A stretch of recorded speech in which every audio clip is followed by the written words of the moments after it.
In my Mediterranean climate, she says, where there is no rain in the fire season, is it realistic to expect little ponds fed by driveway runoff to be deep enough to last through the whole summer and through the end of the fire season? If the goal is to protect from fire, isn't water that won't last all season too little to make a difference? Well, Sue, a lot of people in the Mediterranean think that because they haven't had the experience of swales and little dams connected to swales and driveway runoff, hard surface runoff connected to swales and little dams. So we take things off on contour and take the advantage of surface runoff, and we soak it into the landscape and we hold it in little dams. And in the Mediterranean, which is pretty dry in summer, you do want small dams that are deep and easily shaded. You don't want open bodies of water in that full hot sun because you will get a lot of evaporation. And yeah, even so, you might have some dry down. But the back of the dam, which is not sealed, the water is sealed in the dam wall and the keyway and the bottom of the dam, but the sides and the back, on the uphill side that is, are soaked like swales. And then connections to swales, which are tree growing systems, and if you're really worried about fire, you plant fireproof trees. These swales are on contour around the continuum form of the landscape, that beautiful patterning of the landscape itself.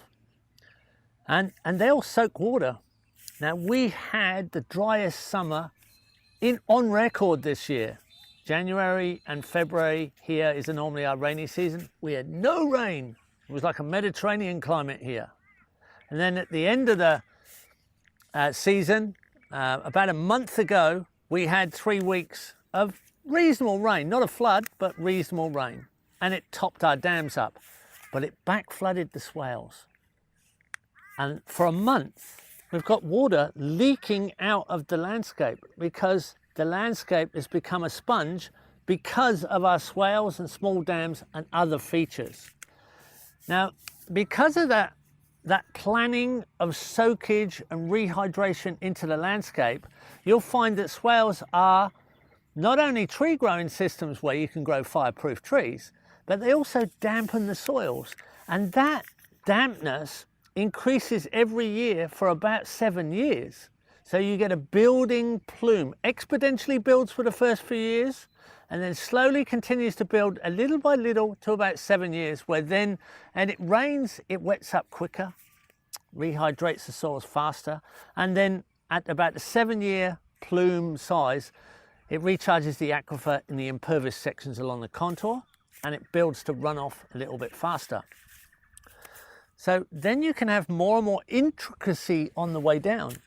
So your systems become more intricate with multiple choices of how you use this runoff water, which is great for people who want to create productive ecosystems where we don't have to compromise the ecosystem. Production becomes a byproduct. Production becomes a default event because we approach with ecosystem restoration favored towards productive species in the assembly, and production becomes a default of our action instead of the agricultural approach, which is production first, and I don't care if I'm destroying the ecosystem, I need to pay the bank manager, etc. So you're on a death cycle there. We're on a life cycle, and life is based in water. Here it is, beautiful clean water. You know what?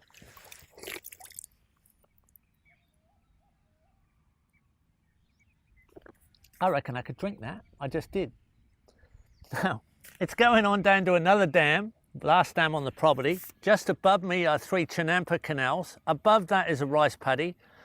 Then there's a swale, a second swale, a third swale, a fourth swale, the driveway, a 5th swale, a 6th swale, and a 7th swale.